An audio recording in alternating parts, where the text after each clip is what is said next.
people are about to see, this trance channeling, for some, I think will probably be a very shocking sort of thing. But I want people to know that you are an average, normal type of... I walk the streets just like everyone. Right. The channeling began for me about 44 years ago, really, in a sense, because I had 2 very close broad daylight UFO sightings over Los Angeles. What I didn't understand then and what I understand now is that sighting was Bashar's way of sort of tapping my subconscious memory to get me to start accelerating the things I was learning to fulfill an agreement.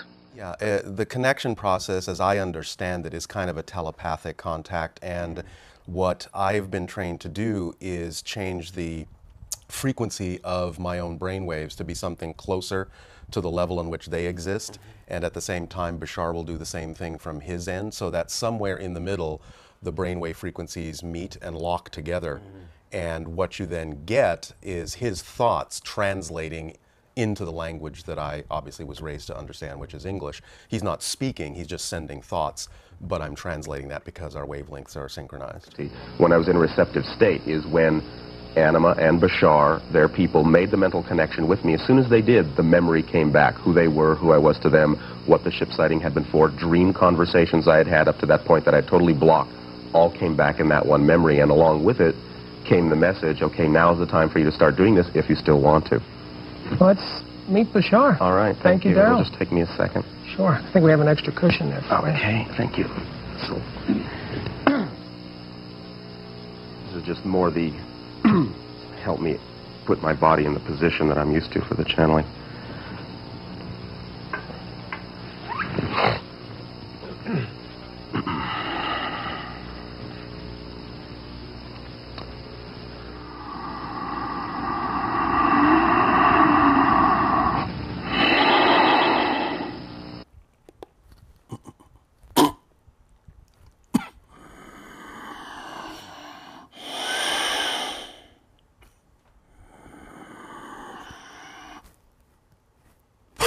Say good day to you this day of your time. How are you? Very good. Thank you so much for being here. We thank you, each and every one of you individually, all of you together collectively, for the co-creation of this interaction.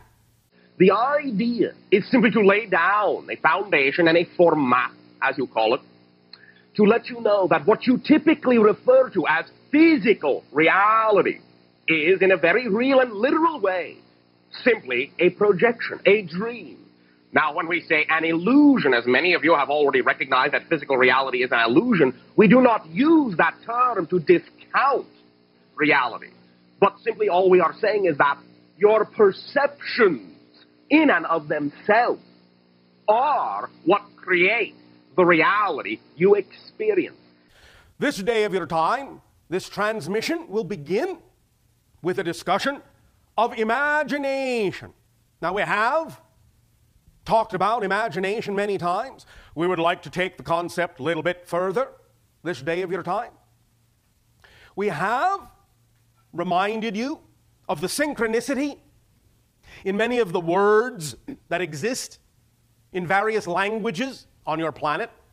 We understand the channel's language is English, and in this context, we point out again, as many of you are already familiar with, the synchronicity of the word imagination. Magi, nation. A nation of magicians is what you are. And you can use your imagination to create the kind of nation, the kind of world that you prefer. Imagination is an extremely powerful tool, and we will discuss in what ways this is so, and how you can apply your imagination in very powerful ways to allow and to create the kinds of changes that you would prefer to represent within your lives, individually, and again, within your lives, collectively, globally.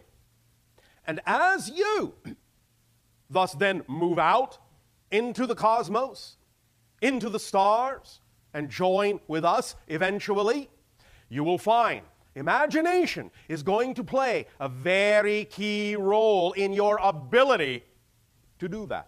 You are manifestations. You are expressions You, each and every one of you, are facets of the multidimensional crystal of infinite creation. You are all the thoughts of the infinite creator. All the different ways that the infinite creation has of thinking itself into beingness, thinking itself into creation.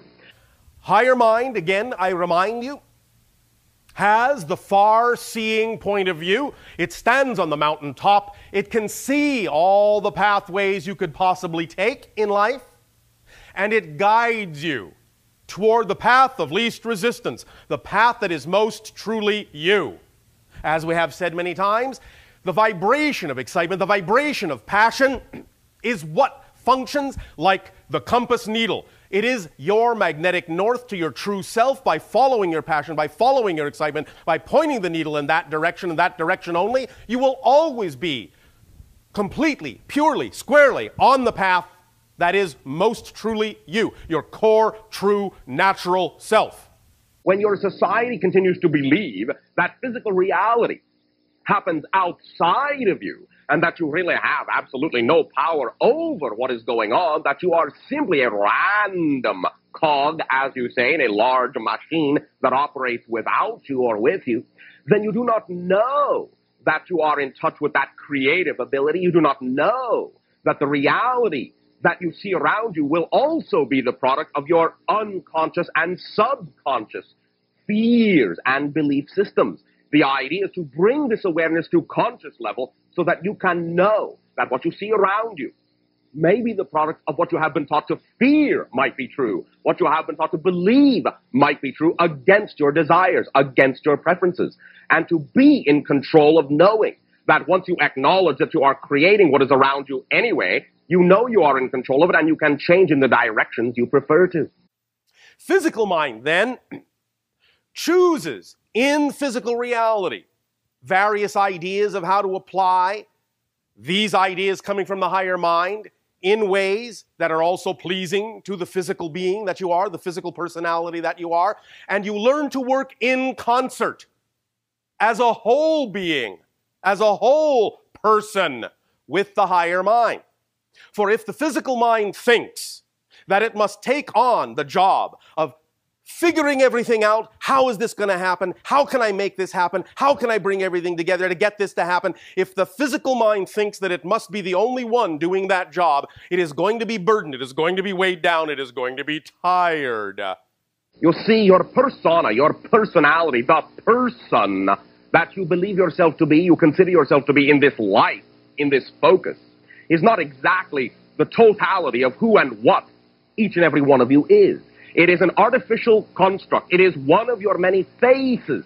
As a total being, a total energy being, you span all time, all space, and you project many aspects, if you will, of yourself into many different dimensions of reality and experience and expression.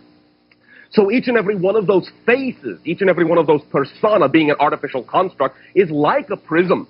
And like a glass prism, it will take the white light, the homogeneous light of the total consciousness that you are, and passing that light through the prism of belief, emotion, and thought, it will break that light down into the diversified spectrum of the immediate, specific physical reality you hold at any given moment to be true and real for you. So when you adjust the ideas, the beliefs, the emotions, and the thoughts within you, you create a different type of prism, and the white light then passes through that prism in a different way, and therefore projects a different type of reality upon the imaginary screen 360 degrees all the way around you that you think is exterior to yourself, but which is actually within. What the higher mind is telling you is that by following your passion, the how will be taken care of, because the higher mind can see how you're going to get there, and the translation of that how through the imagination is the physical sensation of excitement, joy, passion, and love.